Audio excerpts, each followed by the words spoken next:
Okay, so we've been talking about some strategies, but I know these strategies didn't always exist. How have these, how have these ways of reaching out to people with autism changed over the years that you've noticed or you may have known about? Okay, sure. I mean, one thing I think was the laws in terms of schools. So now schools are required by law to provide services for people with special needs, so that kids, on the spectrum and also with other special needs are able to get services in the school that really meets their needs. Um, so I think that's something that's helped tremendously. Also, there's much more awareness in general. Nowadays, most people have heard of Asperger's or autism spectrum disorders or even know somebody who's been diagnosed with that. They might have a cousin, an uncle, a friend. It's also more in the mainstream media. So you have shows like The Big Bang Theory where all the characters have or the main characters have traits of... It was like they don't diagnose them, but they certainly may hint at it. Absolutely, and people on the spectrum recognize themselves in those characters. They identify. They identify, exactly.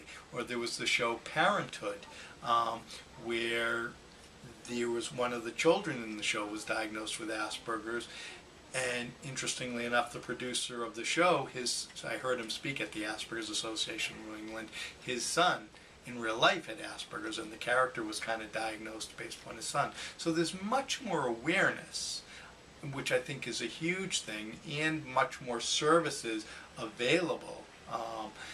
At the same time, this doesn't mean that all the problems have gone away, so that, bullying is still a big problem within school systems, and kids on the spectrum are very at risk to be bullied by their peers.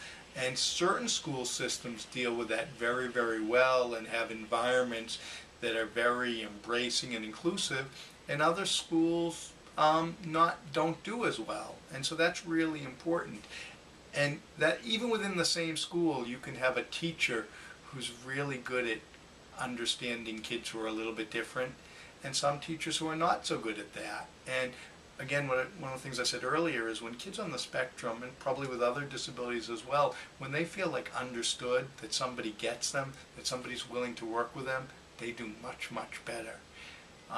So even though I think there has been tremendous amount of change, there's been a growth in awareness, there are more services available both within schools and within the communities, there are still areas that we need to pay attention to.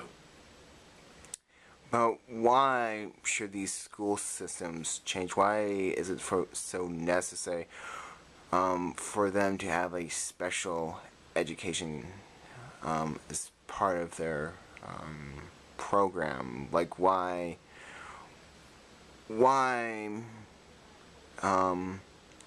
should people be even interested in Asperger's autism problems when they have just regular students to worry about anyway?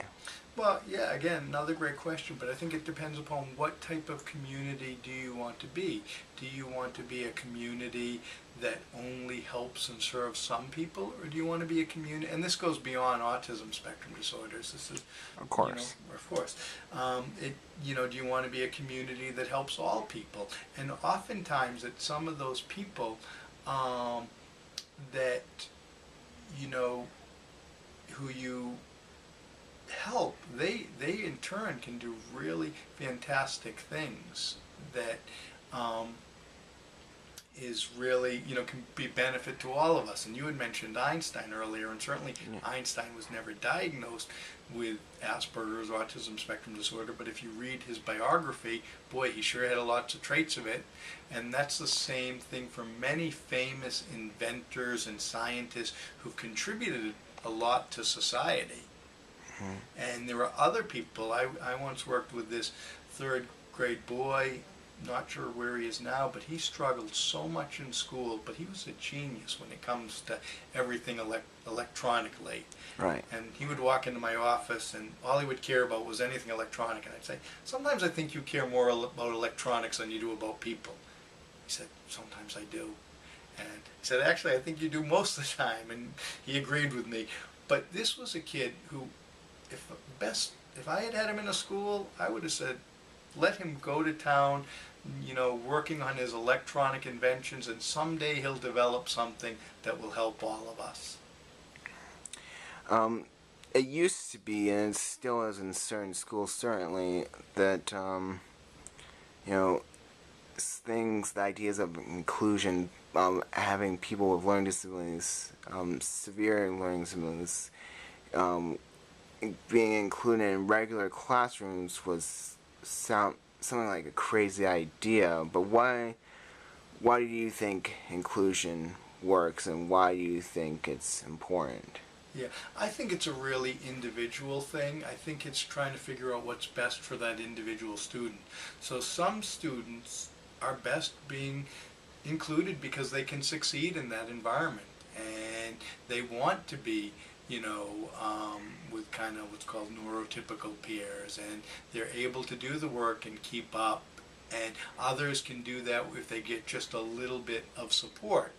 Now, I worked with one girl, I'm still working with her, who very, very bright, but she would every year develop like a school phobia and would stop going to school and would get in trouble for truancy. Her family would get in trouble, but her social anxiety was tremendous, and parents had to really fight for her to be in a separate school. She has thrived going to a school, a small environment, because she's not overwhelmed with social anxiety. The people know her, they know how to support her, they give her if she needs extra breaks, they give her and let her regroup herself. So it's a really individual thing. Somebody like that, the school tried to push her to be mainstreamed, and it didn't work for her. There are other students, if you just give them a little bit of extra support, maybe pull them out for help in math, or maybe allow them to take tests in a quiet room, or give them a little bit of extra time or support on research projects, they're going to thrive being mainstream. So I think it's a really individualized thing. It shouldn't be a, one size fits all, because that doesn't work. We were talking about that, and there is no such thing as like mainstream Asperger's or autism or any sort of form. You said yourself, one person with autism, one person with autism. That's all you know. Exactly. Okay.